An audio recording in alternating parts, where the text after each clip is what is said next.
ගන්න ආසාවක් එන්නේ නැත්තම් කොතනින් පටන් ගන්න දීලා තේරෙන්නේ නැහැ. ඔයාට ගේමක් ගහන්න ඕන නම් කවුරු මොන විදිහට ආදරය කරයිද කියන එක ඔයාලා දන්නේ නැහැ. හැබැයි එයා වань හිතන ඇති. හැබැයි සමහරක් කට්ටිය නෝ හරි 6ක් 7ක් තියෙනවා කියලා කියන්නේ හොඳ ගේමක් සබ්ජෙක්ට් 9ට මට ඒ 9ක් දාගන්න පුළුවන්. කාලේ කෙනෙකුට මාර වටිනවා. ඔයාගේ අම්මා තාත්තා පොඩා මහන්සියෙන් හම්බ කරලා වා දන්නවද ඔය ගෙදර රුපියල් 1000ක් හොයා ගන්න සමහරක් වෙලාවට පුතේ ඔයාලා ගෙදර හරියට හදලවත් නැතුව ඇති. ජීවිතය හදන ගණිතය හසරංග අමරසිංහ. මට කියන්න මේක මේ ඔයාට ඉගෙන පාඩම් කරන්න දැන් මේ තව මාස 6න් තියෙන්නේ. පාඩම් කරන්න හිතෙන්නේ නැද්ද? පාඩම් කරන්න ඕනේ නැත්නම් දැන් පාඩම් කරන්න කියලා හිතනවා. හැබැයි පාඩම් කරන්න තැනක් හිතා ගන්න බැරිද? මොකද්ද ගැටලුව දැන් මේ දවස්වල තියෙන්නේ? කොතනින් පටන් ගන්න දීලා තේරෙන්නේ නැහැ. පාඩම් කරන්න මතක හිටින්නේ නැහැ. පාඩම් කරන්න තැනක් හිතා ගන්න බෑ. කොහොම තියෙන්නේ? දැන් වාර විභාගයක් ලඟ වෙනව නම් පුතේ කොහොමත් මේ වාර විභාගයේදී අර මෙහෙමයි 6 9 කියන්නේ එක සිස්ටම් එකක් කියන්නේ 6 වසර සහ 9 වසර කියලා කියන පුතේ සමහරකට වාගේ ලකුණු වැඩි වෙන්නේ නැති ඊට පස්සේ 9න් පස්සේ වාගේ ලකුණු අඩු වෙන්නේ නැති. ඒක 9 11 කියන්නේ එකම විදිහට යන එකක්. 9 වසර පාඩම් ටික 11ට යනවා 11 පාඩම් ටික 10ට යනවා එහෙම යනවා. හරිද? 6 9 ලකුණු වැඩිලා එකපාර 9න් පස්සේ ලකුණු අඩු වෙන්නේ ඒක සිස්ටම් එක වෙනස් වෙනවා. පාඩම් ඔක්කොම වෙනස් වෙනවා. ඒතකොට 9න් පස්සේ ඇත්තටම වැඩි අල්ල ගන්න ඕන 9න් පස්සේ තමයි අල්ල ගන්න ඕනේ. ගොඩ දිනෙට වරදින්නේ 9න් පස්සේ තමයි ගොඩක් කට්ටිය ගණන් හදන්න බැරි වෙන්නේ. කියන්නේ ගණනන්නේ සබ්ජෙක්ට් උත් අවුල් යන්නේ ඒකයි. ඇත්තටම කරගන්නත් ඕනේ දෙන්නේ. එතකොට දැන් අපි හැමෝම දැන් ඇත්ත කතාව අපි හැමෝටම මොකක් හරි අපිට තේරෙනවා නම් අපි ඉගෙන ගන්න ආසයි. වාට ඔක්කොම ස්කෝල වල හරි පන්තියට අහන් ඉන්නේ නැද ඇත්තටම වරව තේරෙන්නේ නැද නිසා. එහෙම නැත්නම් මේ රැය වෙනකම් මේ ඔන්ලයින් පන්තියක් ඉඳගෙන ඉන්නේ නැහනේ. ඒ ඉස්කෝලෙන් දීදී දැන් ඔයා මෙතන මේ වෙලාවේ මෙතන ඉන්නවයි කියලා කියන්නේත් පුතේ ඔයාට ඇත්තටම මොකක් හරි ගේමක් ගහ ගන්නවත් දද ඌමනාවක ඉන්න එකේ. මොනවා හරි කරගන්න ඌමනාවක් තියෙනවා. ඒ ඌමනාවට ඇත්තටම ඒක ඌමනාවක් තියෙනවා නම් අංක එක ඒ ඌමනාව හදා ගන්න ඕනේ. ඒ ඌමනාව තියෙනවා නම් දැන් ඔයාලා මෙතන රැය මේ වෙලාවේ ටයිම් එකට මම ඔය කතා කරලා ගත්තත් ඒකයි. රැය වෙලා වාට ඉන්නවා පුළුවන් කියලා කියන්නේම වාට දැන් ඇත්තටම මොකක් හරි මේක කරගන්න ඕනේ. දැන් ඔයා හිතනවා දැන් මාස 6ක් තියෙනවනේ. තව මාස 6කින් දැම්ම පාඩම් කරන්න ඕනේ. මාස 6ක් තියෙනවනේ. මට මේක මොකක් හරි ගේමක් ගහ ගන්න පුළුවන් කියන එක. ඔය මාස 6 පුතේ පටස් ගාලා යනවා. හිතා ගන්නවත් බැරි විදිහට මාස 6 යනවා. මාස 6 හිතා ගන්න බැරි විදිහට වාට යනවා. දැන් හිතන්න වාට ඕනනම් ආපස්සට හිතලා බැලුවොත් ඔයාලා ඔය 10 වසරේ ඉඳන් 11 වසරට ඇවිල්ලා දැන් 11 වසරේ වාරෙකුත් යනවනේ. 11 වසරේ වා නිකන් දැනුණාද 11 වසරේ වාරේ මාස 3 ගියයි කියලා. 10 වසරයි 11 වසරට ඇවිල්ලා නිකන් ඔහේ නිකන් ටක් ගාලා ගියානේ වාරයක් ආවනේ. දැන් වාරි භාගයට අනෙද්ද ඇවිල්ලානේ තියෙන්නේ. වාරක දැනුන්නේ නැහනේ. ඔය වගේ තමයි ඉස්සරහට දෙවෙනි වාරේ තුන්වෙනි වාරේ සටස් ගාලා එනවා. ඒතර ඔයා හිතනවා නම් මේක අපි පාඩම් කරන්න තව චුට්ටි කාලයක් තියෙනවා. තව මේ වගේ මෙහෙම පාඩම් දැන් හැමදාම ඩේලි රූටින් එක ඕකනේ. උදේ ඉස්කෝලේ යනවා. මහන්සිය සමහර කල හවස ටියුෂන් යනවා. ටියුෂන් ගිහලා ගෙදර ආවට පස්සේ පොඩි අමාරුයි. ඉතින් ටියුෂන් ගිහලා අවස ඉස්කෝලේත් ගිහිල්ලා එනකොට ඉතින් පොඩි රෙස්ට් එකක් ගන්න ඕනේ. ඉතින් ගෙදර රෙස්ට් එකක් ගන්නවා. ඊට පස්සේ ආයිසරයක් ආවට පස්සේ ආයිසර පහුවෙන්ද උදේ ඉස්කෝලේ යන්න ඕනේ. ඉතින් එහෙමනේ යන්නේ. ඒතොර එහෙම හැම සමහර කල රෑන් ක්ලාස් ඕක අංක එක පුතේ ඔයාට ගේමක් ගහන්න ඕන නම් වැඩ කරන්න Taman තනියම වැඩ කරන්න කාලය හදා ගන්න ඕනේ. ඒක තමයි අංක එක. මොකද දැන් ඔයා හිතන්න වාට එක්සෑම් එකකට ඔයා පාඩම් කරනකොට දැන් ඔයාට දැන් ෆස්ට් ටර්ම් ටෙස්ට් තියෙනවනේ. එක්සෑම් එකට ඔයා පාඩම් කරනවා අංක එකටම පාඩම් කරන්නේ ඔයානේ පාඩම් කරන්නේ. ඔයයි බලද හෙට ඉතිහාසන ඔයා බලනවා මොන සබ්ජෙක්ට් වලින්ද එන්නේ. ඒතොර කියලා බලලා ඔයයි ඔයාගේ ප්ලෑන් එක හදාගන්න. මේ දේවල් වලින් මෙතෙන්ට එන්න පුළුවන්. ඒ නිසා මම මේ දේවල් ටික පාඩම් කරන්න ඕනේ කියන ඔයයි ප්ලෑන් හදාගන්න.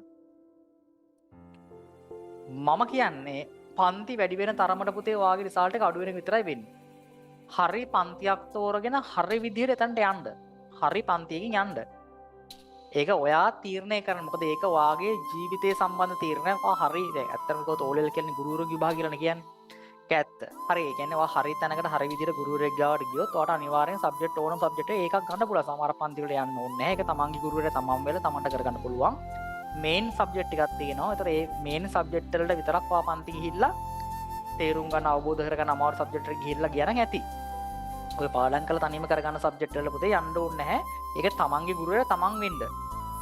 ඊළඟට තමන්ට වාට මේ අර දැන් හිතන්න මොකක් හරි පන්තියක් වාට තෝරගන්නකොට ඔයා මෙච්චර කාල පන්ති ගිහිල්ලා මෙච්චර කාල කියන්නේ අඩුම මාස 3ක් 4ක් පන්ති ගිහපු එක පන්තියට ගියා නම් ඔයා ෆිසිකල් හෝ ඔන්ලයින් ඔයාගේ දැන් වාරයක් බලනකොට දැන් වාර හිතනවා මෙච්චර වාරයක් තිස්සේ පන්ති ගිහිලා තිනවනේ මොකකට හරි.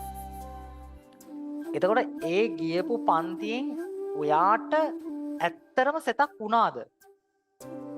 ඔයාලා පොඩි ළමයි නෙමෙයි. හරිද? ඔයාලා දැන් ඇත්තම කිව්ව කවුරු ආව මොන විදියට රවට්ටන්න හැදුවත් සමහරක් කතා කරන්නේ මගේ පුතේ එන්න මගේ පුතේ අහුණාද පුතේ. හරිද? ඒ විදියට කතා කරයි. හරිද? ඒවට අහු වෙන්න එපා. මොකද පුතේ ඔයාලට මේ සමාජයට යනකොට කවුරු මොන විදිහට ආදරය කරයිද කියන එක ඔයාලා දන්නේ නැහැ. හැබැයි ඒ මොන ආදරේ උනත් තාවකාලිකයි. මොකක් හරි වාගෙන් ප්‍රයෝජනයක් බලාපොරොත්තු වෙන තමයි ඕනම කෙනෙක් ඔයාට ආදරය කරන්නේ. දැන් ගෑල් ළමෙක් වුණත් ඔයාට ආදරයක් කරන්න කවුරු හරි පිරිමි ළමෙක් කෙනවා නම් මොනවා හරි ප්‍රයෝජනයක් මත ගොඩක්ම ප්‍රතිශතයක් තියෙනවා එන්න. එහෙම නොවන කට්ටියක් ඉන්නවා. ඇත්තටම ආදරෙන් යන කට්ටිය ඉන්නවා. හරිද? දැන් එහෙම කට්ටිය එන්නේ ඉතින් සාමාන්‍යයෙන් අර එහෙම ඉන්නවා නම් ඉතින් වාර එක පාටම ඉන්න බෑ. චුට්ටි කාලයක් ඉන්න දෙන්න. ඉතින් මෙයා හැමදාම වත් එක ඉන්නවා නම් ඉතින් ඇත්තටම ඉතින් එයා වань හිතන ඇති. හැබැයි සමහරක් කට්ටිය ඉන්නවා හරියට තෙරුම් බිරුම් කරලා බලනවා. හරියට ඇත්තටම මෙයා කයින්නේ මට ආදරේටද මට කතා කරන්න මේ දේවල් දෙන්න ආදරේටද මොකටද මේවා කියන්නේ? ඕවා බලන්න ඕනේ. එතකොට දැන් ඔයාට හිතන්නකෝ දැන් අපිට පුතේ මෙච්චර කාලයක් තිස්සේ ඔයාට තේරෙන්නේ නැහැ මේ කියන්නේ තේරෙන්නේ නැහැ කියලා කියන්නේ ඇත්තට මේ දවස්වලදී අපිට අර අපි ඉන්නේ වෙනම එක් අපි වැඩිපුරම ආශ්‍රය කරන්නේ අපේ සමවයස් ළමයිට අපේ යාළුවෝ ටික ආශ්‍රය කරන. ඒතර ඒගොල්ලන්ගේ සිතුම් පැතුම් කතා බහ කරන මේ දේවල් එක්ක තාම අපි චුට්ටක් කර ඇත්තටම අපිට ඕන දේ අපි මොකද්ද කරන්න කියන එක පොඩ්ඩක් කර ඈත් වෙන්න. මොකද වාට ගොඩාක් හොඳ යාළුවෝ ඕලෙල් කියලා කියන මාර යාළුවෝ සෙට් එකක් වාට එකතු වෙලා තියෙනවා. ඒ යාළුවොත් එක්ක ඔයාලා වැඩ කරන් යනකොට හරි ෂෝක් හරි ජොලි. ඔයාලා අර මේ කරන්ඩ අර දැන් හිතන්න ඔයාලා පන්තියේ ඉගෙන ගන්න ඕනේ. ෆිසිකල් ක්ලාස් එකේ ඉගෙන ගන්න ඕනේ. ඇත්තටම ඔයාලා එතන පොඩි ඉගෙන ගන්න ගියාට පොඩි යාළුවෙක් පොඩි ජොලියක් දුන්න පස්සේ ඔයා අර ඉගෙන ගන්න නෙමෙයි අර ජොලිය ගැන තමයි හිතන්නේ. ඒ ජොලිය ආතල් දෙකේ අත් එකේ පිටලා ජොලියක් දාන්න හදන්නේ. එතකොට අර මානසික මට්ටම නැහැ. ඒතර මේ අර ඒක වැරද්ද. ඒ කියන්නේ වැරද්දක් කියලා කියන්නේ ඒක කරන දෙයක් නෑ. ඒක ඔයාලගේ වයසත් එක්ක ඉගෙන දැන් ඕක ඔයාට ඇත්තටම පත්තු වෙන්නේ එක්සෑම් එකක් ලඟ වෙලා යාළුවෝ ටික හොඳට පාඩම් කරලා ඔයාට කියලා වෙලා ඉන්නකොට ඔයා විතර පාඩම් කරන්න නැතුව අම්මට ඉතින් මට කියලා වුණා නේද? මම මොකද කරන්නේ කියන එක ඔයාට අන්තිම මාසේ ආවට වැඩක් වෙන්නේ නැහැ.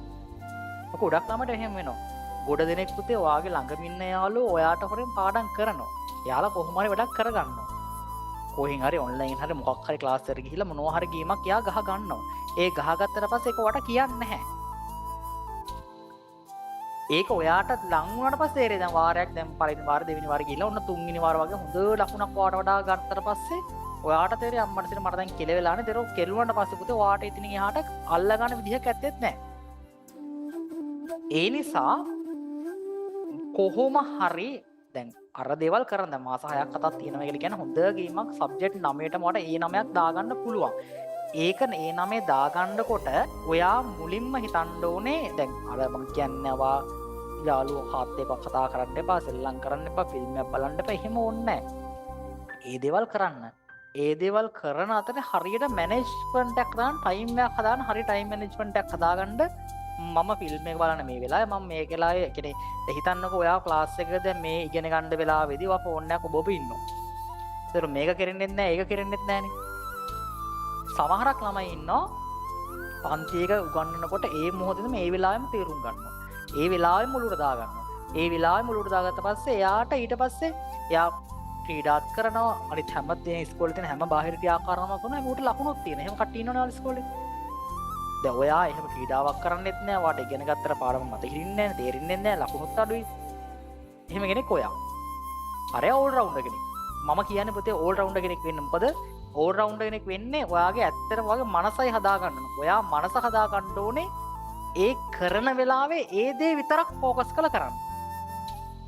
ඔයා අලුත් ෆන් ගන්නලා ඒ ෆන් එක ගන්න. ඉගෙන ගන්න වෙලාවේ පන්ති එකේ ඉඳන් ඉගෙන ගන්නකොට අර එතන ජොලි දාන්න යන්න එපා. දැන් හිතන්න ඔයා මෙතන දැන් ක්ලාස් එකක ආ ඉගෙන ගන්නකොට දැන් මම මෙතන පන්ති පාන්තර ගානක් කියා දෙනකොට පස්තර ගානක් කියනවා ෆෝන් එක බොන්න එපා. ෆෝන් එක ඊට පස්සේ ඔයා දැන් ෆෝන් එක බොබ අනිත් ඔළුව වෙන තැනකට ගියා නම් ඔයාට එතනදී කිසිම දෙයක ඒක වෙන්නෙත් නෑ හරියට මේක වෙන්නෙත් නෑ. ඒකට උගන්නන්න යන ඉගෙන ගන්න උන ක්ලාස් එකට ගියත් ඒ විනාඩි 10ද 15 උගන්නන්න ඒ විනාඩියේ පොඩි කාලේ මොකද මේ කාලේ කියන එක පුතේ මාර වටිනවා. ජීවිතේ වැදගත්ම දේ ඔයාගේ ටයිම් එක කාලය. මේ කාලය හරියට හදාගන්න බැරි නම් ඔයා හැමදාම ෆේල්. කාලය හරියට මැනේජ් කරගන්න ඕනේ අනිවාර්යෙන්ම. කාලයයි පුතේ වටින්නේ. Tamanට මොන දේ හම්බුණත් ටයිම් එක නැත්තම් කරන්න බෑ මොකද. ඔයාලා හිතන්න ඔය මාස අවුරුදු ගාණක් තිස්සේ ඔයාගේ අම්මා තාත්තා ගොඩාක් මහන්සියෙන් හම්බ කරලා ඔයා දන්නවද ඔය ගෙදර රුපියල් 1000ක් හොයාගන්න සමහරක් වෙලාවට පුතේ ඔයාලා ගෙදර හරියට හදලවත් නැතුව ඇති. සමහරකට ගෙදර හදලා උඩ තට්ටුව හදලා ස්ලැබ් එකකට දාලා කවුන්ට් එක නගලා උඩ තට්ටුව හදා ගන්න බැරුව සල්ලි නැතුව. සමහරක් කට්ටිය ගෙදර හදලා කොන්ක්‍රීට් කරලා ගඩොල් ටික විතරක් ඇති ඔය අර මේ සිමෙන්ති දාන්න නැතුව. සමහරක් කට්ටිය උළුව විතරක් නිකන් අර ලී කෑලි ගහලා ඇති. ඉතින් ඒ හැමදේම පැත්තකට දාලා ඔයා වෙනුවෙන් පුතේ හැම දෙයක්ම උගන්වන්නේ හැම දෙයක්ම කරන්නේ මොකද මේ තියෙන වලෙන් ගොඩ එන්න තියෙන එකම දේ පුතේ ඔයාට ඉගෙන ගන්න එක විතරයි.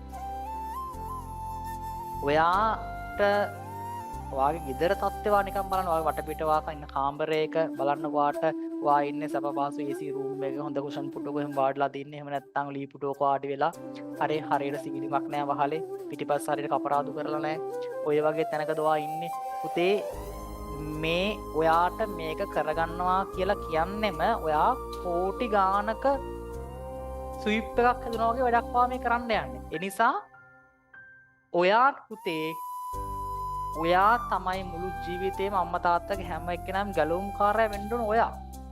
ඒක වඩ කරන්න පුළුවන්. හරිද?